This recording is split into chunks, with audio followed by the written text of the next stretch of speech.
Puji Tuhan. Langsung kita ke Alkitab, kita akan membaca hari ini topik yang saya angkat tentang ketulusan. Judulnya berkat orang yang tulus. Ya, tulus itu bukan kelemahan, tulus itu kekuatan. Berkat orang yang tulus itu apa? Yang pasti orang tulus itu dibela sama Yesus. Rut pasal 4 ayat 1 sampai 10, sebuah cerita nenek moyang Yesus, yaitu Rut dan Boas. Rut seorang janda muda, ditinggal mati suami. Zaman itu di Israel ada sebuah custom atau sebuah tradisi, itu ditulis di hukum Taurat, bahwa siapa yang mati, jandanya harus ditebus oleh sanak saudara. Tentunya kerabat yang single, yang harus menikah dengan wanita yang ditinggalkan oleh suaminya. Suami yang adalah kerabatnya. Paham maksud saya ya? Jadi misalkan kalau ada satu orang meninggal, dia meninggalkan istrinya. Lalu habis itu dia punya saudara yang belum menikah. Saudara yang belum menikah itu otomatis jodohnya. Rut menjadi istri Boas. Ayat 1 sampai 10, Boas telah pergi ke pintu gerbang dan duduk di sana. Kebetulan lewatlah penebus yang disebutkan Boas itu. Lalu berkatalah Boas, "Hai saudara, datanglah dahulu kemari, duduklah di sini." Maka datanglah ia lalu duduk. Kemudian dipilihnyalah 10 orang daripada para tua-tua kota itu. Dan berkata, "Duduklah kamu di sini." Maka duduklah mereka. Lalu berkatalah ia atau Boas kepada penebus itu, "Tanah milik kepunyaan saudara kita Elimelek hendak dijual oleh Naomi yang telah pulang dari daerah Moab. Jadi pikirku baik juga hal itu kusampaikan kepadamu sebagai berikut. Belilah tanah ini di depan orang-orang yang duduk di sini dan di depan para tua bangsa kita. Para tua-tua bangsa kita. Jika engkau mau menebusnya, tebuslah. Tapi jika engkau tidak mau menebusnya, beritahukanlah kepadaku, supaya aku tahu, sebab tidak ada orang yang dapat menebusnya, kecuali engkau dan sesudah engkau, aku." Lalu berkatalah ia, "Aku akan menebusnya." Tetapi kata Boas, "Pada waktu engkau membeli tanah itu dari tangan Naomi, engkau memperoleh Rut juga, perempuan Moab, istri orang yang telah mati itu, untuk menegakkan nama orang itu di atas milik pusakanya." Lalu berkatalah penebus itu, "Jika demikian, aku ini tidak dapat menebusnya, sebab aku akan merusakkan milik pusakaku sendiri. Aku mengharap engkau menebus apa yang seharusnya aku tebus, sebab aku tidak dapat menebusnya." Berhenti dulu sampai ayat 6, sebelum kita nanti baca sampai ayat 10. Saya jelaskan dulu satu persatu. Rut menjadi istri Boas, seperti yang saya katakan tadi, Rut dan Naomi, ini adalah mama mertua dan menantu, sama-sama ditinggal suami. Ditinggal mati, dua-dua jadi janda, satu janda tua, satu janda muda. Mereka pulang kembali ke kampung halaman, yaitu di Bethlehem. Rut ini orang Moab.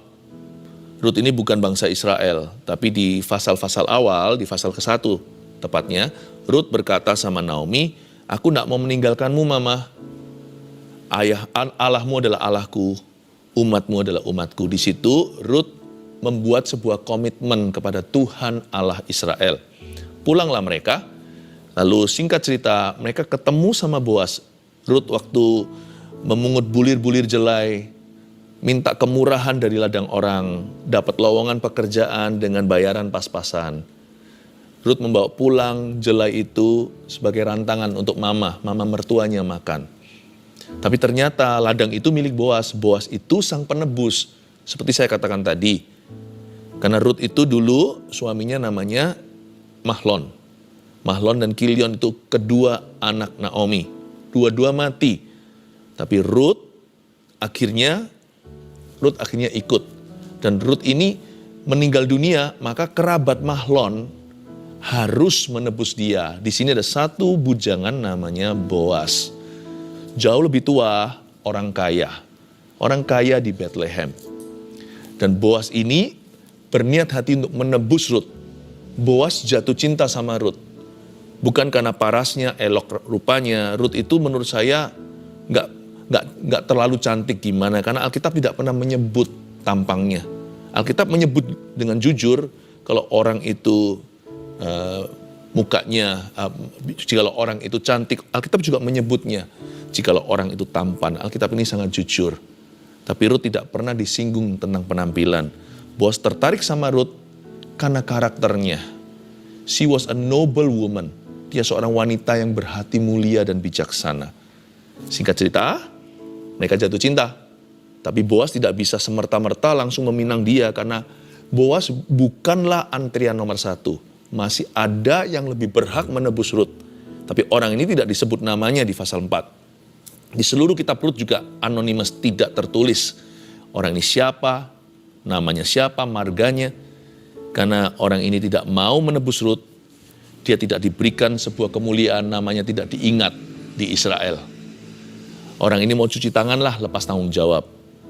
Tapi puji Tuhan, Boas justru senang karena Boas berniat, bertekad untuk menikahi Rut.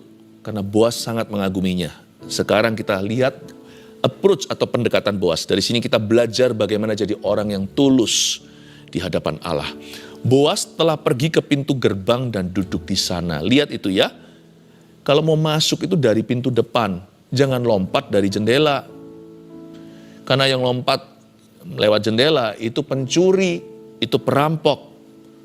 Masuk itu selalu harus dari pintu yang sah. Pakai cara yang legal. Karena pintu gerbang zaman dulu itu tidak lain adalah balai kota atau city hall. Di mana orang-orang membawa urusannya di situ lalu dilegalisir. Memang caranya masih cara purbakala, nggak seperti hari ini. Materainya beda, tetapi zaman dulu sudah ada tatanannya, dari dulu sudah ada santunnya bagaimana caranya kita itu mengesahkan sebuah deal atau bagaimana kita itu membuat sesuatu itu jadi sah, jadi legal ya. Boas telah pergi ke pintu gerbang. Kebetulan lewatlah penebus yang disebut Boas itu, lalu berkatalah Boas, "Hai saudara, datanglah dahulu kemari. Duduklah di sini." Maka datanglah ia, lalu duduk. Lihat itu ya, orang kalau niat baik itu pasti terang-terangan. Tidak mungkin dia bergerilya di dalam kegelapan. Dia pasti bawa segala sesuatu dalam terang. Tidak main curi-curi, tidak menusuk dari belakang, tidak pakai cara ular. Boas pergi ke pintu gerbang, langsung bawa perkaranya ke balai kota di hadapan para tua-tua. Luar biasa, tulus itu jujur. Tulus itu fair. Tulus itu adil. Jangan kita ngaku tulus kalau belum apa-apa sudah menempuh jalan pinggiran. Belum apa-apa sudah ada agenda rahasia. Tulus itu apa adanya. Tapi apakah tulus itu kebodohan? Wah, Pastor Philip kalau tulus ya saya terus dibodohin orang, ditipu, dibully. Enggak loh. Kita lihat dulu ayat 2 ya. Kemudian dipilihnya lah oleh Boas 10 orang dari para tua-tua kota itu. Dan berkata, "Duduklah kamu di sini," maka duduklah mereka. Boas yang pilih. Tulus itu gak sama dengan naif atau innocent. Boas di sini mempersiapkan legalitasnya. Dia pilih notaris dan harus ada notulennya di depan para notaris yang sah. Boas tidak gampang dibohongin. Dan dia tidak ada niat untuk membohongi siapa-siapa. Makanya itu Boas di sini mempersiapkan semua papernya. Semua sertifikat, semua surat-surat. Dipilihnya 10 orang dari para tua-tua kota itu. Due diligence. Atau apa yang merupakan PR kita. Apa yang harus kita siapkan ya kita siapkan. Orang tulus itu gak mudah ditipu. Kalau dia terus terang, dia juga berharap orang lain terus terang juga. Orang tulus itu gak gampang diajak kong kali kong begitu. Atau diajak untuk berbisik-bisik. Jangan jadi orang tulus yang dibodohi. Itu bukan orang tulus, itu orang bodoh. Menurut saya dari Alkitab yang saya baca, waktu saya pelajari tentang Boas, orang ini tulus nenek moyang Yesus, tapi orang ini pintar. Dia juga cerdik. Dia pastikan semua yang dia lakukan ini ada landasannya, ada dasarnya. Dia panggil 10 orang dari para tua-tua kota, pasti yang terbaik notaris waktu itu. Dia siapkan semua di depan. Ada saksinya, ada tanda tangan, ada meterainya. Lalu berkatalah ia kepada penebus itu, ayat 3. "Tanah milik kepunyaan saudara kita Elimelek hendak dijual oleh Naomi yang telah pulang dari daerah Moab." Naomi dan mendiang suami dulu itu asal Bethlehem. 10 tahun lalu mereka itu pindah ke Moab gara-gara kelaparan. Waktu ada satu musibah melanda negeri mereka dan kota kesayangan, Mereka memilih untuk lari. Mereka lari dari rencana Allah. Jangan membuat keputusan berdasarkan ketakutan. Jangan lihat keadaan, tapi tanya Tuhan. Buat keputusan apapun itu harus berlandaskan iman dan janji Allah. Tapi singkat cerita, Elimelek mati, Naomi jadi janda. Lalu habis itu dengan Ruth, dia pulang ke kampung halaman. Dan waktu dia pulang itu, Naomi hendak menjual tanahnya. Karena sebagai janda dia tidak punya kuasa apa-apa. Dan dia butuh sangat-sangat desperate sekali. Dia sangat-sangat putus asa membutuhkan penghidupan sehari-hari. Bagi Naomi, yang penting sekarang adalah survival atau bertahan. Makanya itu dia mau jual. Di Israel, semua surat-surat itu adalah milik setiap klan atau setiap keluarga. Jadi kalau ada jual beli itu hanyalah suratnya itu hanyalah HGB, hak guna bangunan. Tidak ada surat hak milik. Jadi misalnya kalau ada keluarga A jatuh miskin, saya beli karena saya mampu. Tapi karena keluarga itu, tanah itu adalah warisan bagi that family. Untuk keluarga itu. Maka saya bisa membelinya, 49 tahun saya bisa tahan. Tapi setelah itu Yobel. Ya, Jubilee year, tahun Yobel itu tahun 50 harus kembali lagi kepada pemiliknya yang sah. Saya hanya bisa menggunakan itu maksimal 49. Tahun ke-50 harus balik ke family itu. Nah, waktu itu Naomi hendak menjual tanahnya. Karena dia butuh uang. 10 tahun lalu mereka orang kaya lama. Waktu mereka pulang ke Bethlehem, mereka orang miskin baru. Zaman dulu, wanita itu tidak punya emansipasi. Jadi zaman sekarang itu jauh lebih. Zaman sekarang enak. Tapi waktu itu di saat Ruth dan Naomi hidup, janda otomatis tidak punya hak apa-apa. Makanya mereka perlu menyambung kehidupan. Jadi tanah ini mau dijual nih ceritanya. Ayat 4. Kalau kita jadi Boas pasti kita serobot. Tapi Boas itu tulus dia. Jadi pikirku, dia ngomong gini sama sang penebus satunya yang no name ini. Baik juga hal itu kusampaikan kepadamu. Sebagai berikut, belilah tanah itu di depan orang-orang yang duduk di sini. Dan di depan para tua-tua bangsa kita. Lebih baik kamu membelinya gitu maksudnya. Daripada nanti tanah itu jatuh ke keluarga lain, lalu gak bisa lagi diklaim 49 tahun kemudian. Mendingan dia jatuh, tetap aja dibeli oleh seseorang yang berhak menebusnya. Supaya tanah ini gak hilang. Dia gak hilang, tetap pada Naomi, tetap pada Ruth. Mau gak kamu beli tanah ini? Jika engkau mau menebusnya, tebuslah. Karena kamu penebus yang sah. Tetapi jika engkau tidak mau menebusnya, beritahukanlah kepadaku supaya aku tahu, sebab tidak ada orang yang dapat menebusnya kecuali engkau. Misalkan Boas ini second cousin. Ya, kalau dihitung dari kerabat itu mungkin dia masih sepupu. Tapi yang ini sepupu kedua. Jadi sepupunya sepupu itu kan sepupu kedua. Oh iya, dia adalah saudara sepupunya saudara sepupuku. Mana lebih dekat dengan saudara sepupu langsung? Nah, penebus ini saudara sepupu langsung. Sedangkan Boas masih sepupunya sepupu. Makanya Boas berkata, jadi pikirku, lebih baik aku sampaikan kepadamu. Boas itu tahu diri. Ini kalau bukan karena dia tulus, dia pasti udah sikat. Apalagi udah jatuh cinta. Apalagi dia sudah senang sama Ruth. Apalagi di sini ada tanah murah-murah dijual, ya kan? Wah, zaman sekarang bisa aja sengketa. Bisa aja direkayasa. Supaya akhirnya tanah itu direbut dari tangan seseorang yang lemah dan tak berdaya. Boas gak gitu tuh. Dia fair sama orang. Ini orang kaya, koneksinya banyak. Bisa aja dia di belakang layar, dia atur bagaimana. Supaya tanah itu akhirnya dia yang klaim. Dibeli murah-murah kan untung di depan. Apalagi kalau dia jatuh cinta sama sang wanita. Wah, baik itu merebut cinta maupun merebut properti.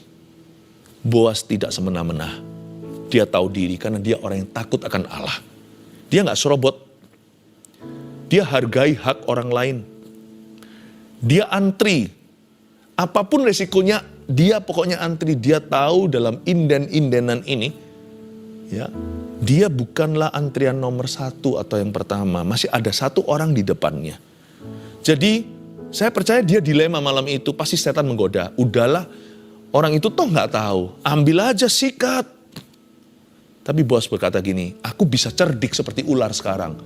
Tapi kalau aku nggak tulus dulu, berarti aku tidak benar di hadapan Tuhan. Cerdik itu tidak dipakai untuk meniadakan ketulusan. Cerdik itu dipakai untuk menegakkan ketulusan. Orang tulus tidak harus kalah. Tapi sebelum cerdik, tulus dulu di hadapan Yesus. Jadi pikirku, luar biasa ayat 4. Baik juga hal itu kusampaikan kepadamu. Pasti dia mikir semalam. Pasti setan lewat berkata, udahlah ambil aja Rut. Gak usah permisi dulu sama yang lebih berhak, yang langsung sepupu. Ambil aja sekalian tanahnya, murah-murah itu. Kalau itu menjadi hak milikmu kan luar biasa. Mau dikontrakkan kek atau mau dijual lagi lain kali. Biar nanti keluarga lain bisa guna bangunan, terserah. Atau mau kongsian atau mau kerjasama dengan orang. Kamu bisa kelola itu properti. Saya yakin Boas ini, nenek moyangnya Tuhan Yesus, berkata pada setan malam itu, enyah kau. Tidak baik mencobai Tuhan. Tidak baik. Jadi pikirku baik juga hal itu kusampaikan kepadamu. Tapi saya yakin Boasnya deg-degan. Pasti dia tegang. Gimana kalau sang penebus ternyata punya uang? Dibeli tuh tanah murah-murah. Waduh, tahu gitu saya serobot ya. Enggak boleh halalkan segala cara. Meskipun Boas tahu resikonya tinggi. Apalagi kehilangan jantung hatinya. Dia sudah jatuh cinta nih sama Rut. Kalau sampai penebus itu beli tanahnya, itu satu paket. Berarti dapat jandanya. Paham maksud saya, keluarga Saat Teduh Tercinta. Enggak cuma beli tanahnya. Itu menebus tanah, berarti juga menebus pemiliknya. Karena ini bukan bicara tentang transaksi properti. Ini bicara tentang melanjutkan untuk bisa, ini bicara tentang mengayomi janda kerabatnya. Dan meneruskan nama keluarganya. Wah, Boas ngomong begini dengan segala resiko. Jadi orang jujur memang bisa merugi. Tapi Boas tetap berprinsip. Jadi orang itu jangan aji mumpung. Tetap harus punya prinsip yang tegas. Kita hidup itu bukan berdasarkan kebetulan. Orang kalau kebetulan itu bisa halalkan segala cara. Kapan lagi ya kan? Tapi kalau orang hidup berdasarkan atau berlandaskan kebenaran, dia tidak akan gampang-gampang kompromi. Atau bahkan dia nggak akan kompromi sama sekali, itu lebih tepatnya. Karena dia harus lihat dulu kebenarannya. Ini gak bener ini, kalau aku begini aku kan jadi orang yang salah di hadapan Tuhanku. Bisa aku kaya, tapi halalkan segala cara, semua jalan menuju ke Roma. Buat apa saya kaya memperoleh seluruh dunia tapi kehilangan nyawa saya atau perkenanan Allah? Gak boleh. Makanya tuh Boas berkata, jadi pikirku baik juga hal itu kusampaikan kepadamu, bla bla bla, sampai ayat keempat yang akhir-akhir dikatakan, sebab tidak ada orang yang dapat menebusnya kecuali engkau dan sesudah engkau, baru aku. Lalu berkatalah ia. Wah, si penebus itu, yang sepupu satu, lalu berkatalah ia, aku akan menebusnya. Pasti saya tahu, anjloklah hatinya Rut, Naomi dan Boas sekalian. Waduh, lemas mereka. Di situ adakah penyesalan di hati seorang tulus gara-gara jujur dia merugi sebuah kesempatan emas di depan, padahal dia dengan mudah bisa serobot, gak ada orang tahu. Boas yang hubungi orang ini toh juga tidak ada koneksi dengan Rut, cuek acuh tak acuh. Tapi Boas waktu antri dia berdoa, Tuhan izinkan sekalipun orang itu lebih berhak, aku lebih mau Tuhan, aku mau Rut. Bukan tanahnya. Boas ini sudah juragan tanah. Pikirannya bukan ke harta. Dia cinta dengan seorang wanita yang hari ini available to marry. Hari ini sah di hadapan Tuhan, seseorang bisa menikah dengannya. Malah justru mulia di masyarakat Israel saat itu siapa yang mau menebus janda kerabatnya. Karena berarti orang yang menebusnya itu tidak akan, nanti anak-anak dari keturunannya tidak akan masuk ke kakaknya, tidak akan masuk ke surat keluarganya. Tapi anak pertama harus pakai marga dan nama daripada suami yang meninggal. Ini pengorbanan. Ini enggak manis-manis buat Boas. Ini berarti anak sulungnya bukan milik Boas nanti sama Rut ini. Miliknya almarhum Mahlon. Jadi orang yang mau menebusnya itu berarti berhati besar. Tetapi kata Boas ayat 5, pada waktu engkau membeli tanah itu dari tangan Naomi, engkau memperoleh Rut juga, perempuan Moab, istri orang yang telah mati itu, untuk menegakkan nama orang itu atas milik pusakanya. Ya kan, tadi yang saya jelaskan. Berarti bukan hanya menikahi jandanya, anak mereka nanti kemudian dianggap sebagai anak almarhum suaminya. Jadi bukan anaknya Boas. Dan Boas tahu itu titik lemah. Mana ada sih laki-laki yang anak sulungnya dinamakan, akan dikasih nama-nama saudaranya. Apalagi kerabatnya. Enggak lah. Kalau setiap laki-laki pasti mau anak sulungnya itulah permulaan kegagahan perkasaanku dalam hidup ini. Inilah keturunanku, kita ingin banggakan. Wah, mirip siapa? Mirip papa. Misalnya kalau anak pertamanya, anak sulungnya adalah seorang putra. Apalagi perempuan pun juga sama, wah akan dimanja. Boas tahu titik lemah itu. Makanya Boas ini bukan hanya tulus, tapi dia juga pintar. Tulus dulu seperti merpati, baru cerdik seperti ular. Boas tahu kalau pria ini gak cinta sama Rut, nggak akan mau. Makanya itu pertama-tama Boas lindungi Rut dulu yang ditawarkan tanah. Dia lihat dulu, siapa tahu di titik ini sudah menolak. Kalau gitu aman ya kan? Dia bilang, nggak mau ah, aku sudah, atau nggak punya uang mungkin, nggak punya dana, beres sudah. Oke, kalau gitu aku aja. Pertama-tama ditawarkan tanahnya, supaya perasaan perempuan jangan terluka. Bayangin kalau ditolak. Tapi waktu ini udah gak mempan, dia berkata, aku akan menebusnya. Wah, Boas tetap tidak menyerah. Boas berkata, kalau gitu gini ya, kamu perlu tahu ya bro, gitu ya kira-kira bahasanya. Waktu kamu beli tanah ini ada satu janda, ada dua malahan. Naomi sebenarnya yang berhak, tapi Naomi udah tua, gak akan menikah lagi. Tapi janda keduanya, yaitu Rut, harus dipinang sekaligus atau sekalian sebagai istri. Kita boleh berkata aneh itu kebudayaannya, tapi memang setiap negara ada kebudayaan. Apalagi ini di zaman-zaman dulu. Itu tradisi yang memang menjadi kenyataan. Jadi Boas di sini berkata, strategi pertama ditawarkan tanah, strategi kedua dia jujur beritahu, tapi cerdik dalam penekanannya. Dia berkata, gini ya, sekalian istrinya ya, berarti kamu harus pinang. Dan nanti anak kalian berikutnya dari pernikahan ini tidak menjadi anakmu, tapi menjadi anak almarhum Mahlon. Wah, mundurlah langsung orang itu, karena Boas tahu, kalau nggak cinta nggak akan mau. Dia tahulah kebanggaan laki-laki pada anak sulungnya. Lalu berkatalah penebus itu, jika demikian aku tidak dapat menebusnya, sebab aku akan merusakkan milik pusakaku sendiri, ya kan? Aku mengharap engkau menebus apa yang seharusnya aku tebus, sebab aku tidak dapat menebusnya. Lihat itu, cerdik setelah tulus.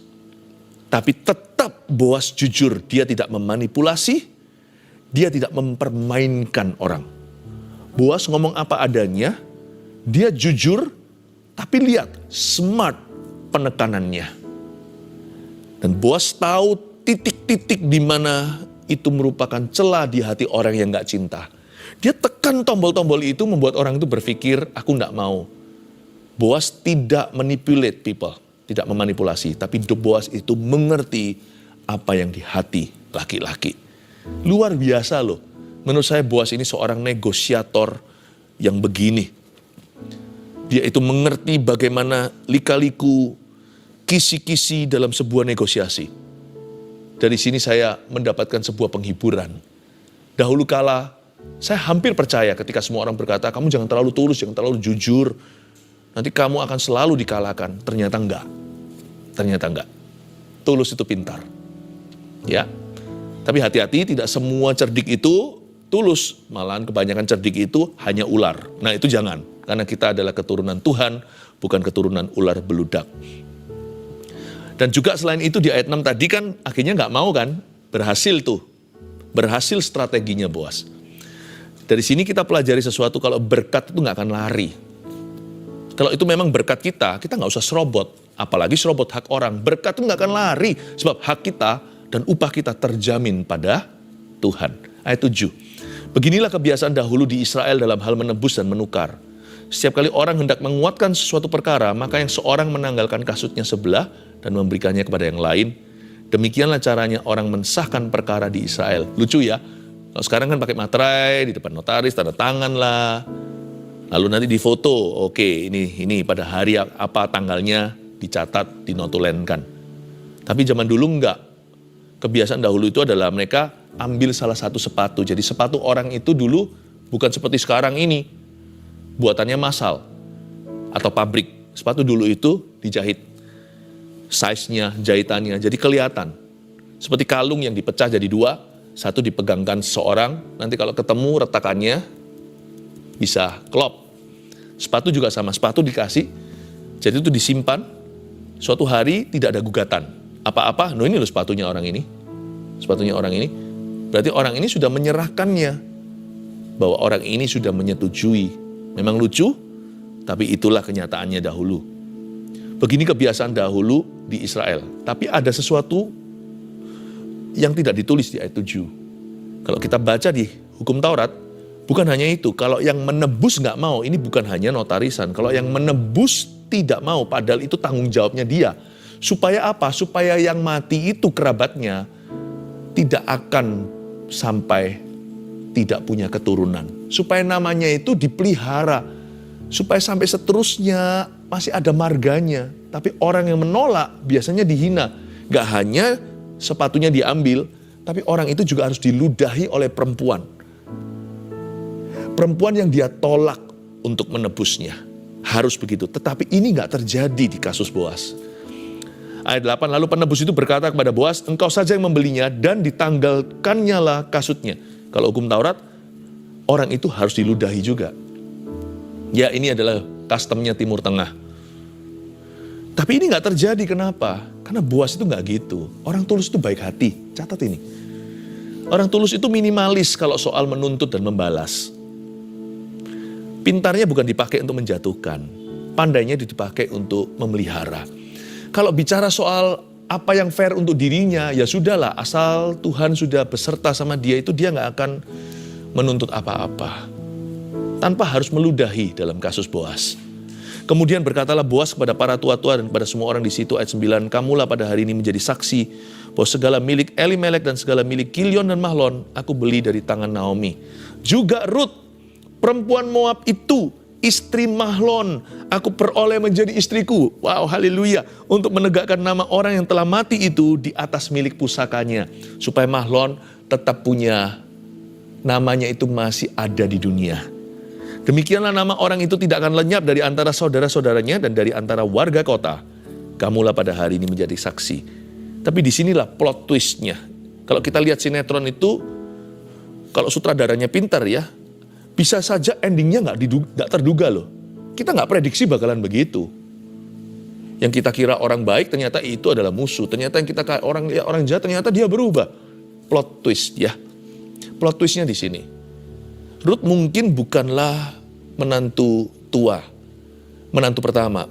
Rut jelas-jelas menantu kedua. Di pasal pertama dikatakan Naomi punya dua menantu. Yang pertama namanya Orpah. Orpah itu meninggalkan dia tengah jalan, bye-bye mama. Tetapi Rut itu yang ikut sama Naomi tanpa tahu masa depannya. Justru ya anehnya di sini, yang tulus, yang berakhir bagus. Orpah hitung-hitungan, untungnya apa aku? Tapi Rut gak peduli untungnya apa, dia buat komitmen sama Yesus di perjanjian lama. Malah justru yang berakhir menikahi orang terkaya di Bethlehem. Orpah masih mungkin mengembara, bahkan merana. Sebagai seorang janda gak gampang lah, siapa mau tebus dia. Ini hukum Taurat Israel, Moab ada apa? Yang hidupnya enak siapa akhirnya?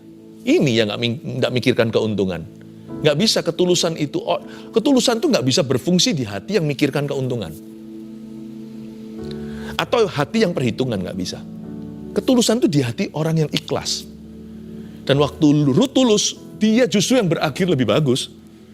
Dia jadi istrinya konglomerat perjanjian lama di Bethlehem itu. Siapa sangka. Dia gak pernah loh kepingin harta. Ruth itu nggak pernah gitu. Kalau Anda baca, saya baca semua kitab Ruth ini, saya kagum sama dia. Makan pun dia nggak makan sampai seperti orang yang nggak pernah makan gitu, kasih buffet mahal. Enggak, dia makan secukupnya lalu dia sisakan, ini untuk mama saya. Sampai bosnya itu terharu, siapa orang ini ya, dikasih takar jelai bawa pulang ke rumah. Bawa pulang ke rumah itu literan gandum. Mamanya sampai kaget, dari mana kamu? Kok bisa dapat segini? Lihat itu, orang yang nggak perhitungan, Tuhan nggak perhitungan sama dia. 3 poin ini, catatlah pelajaran dari khotbah hari ini, berkat orang yang tulus. Nomor 1, jangan menyerobot hak atau berkat orang lain. Ya, ingat, jangan. Orang Kristen tidak boleh jadi batu sandungan.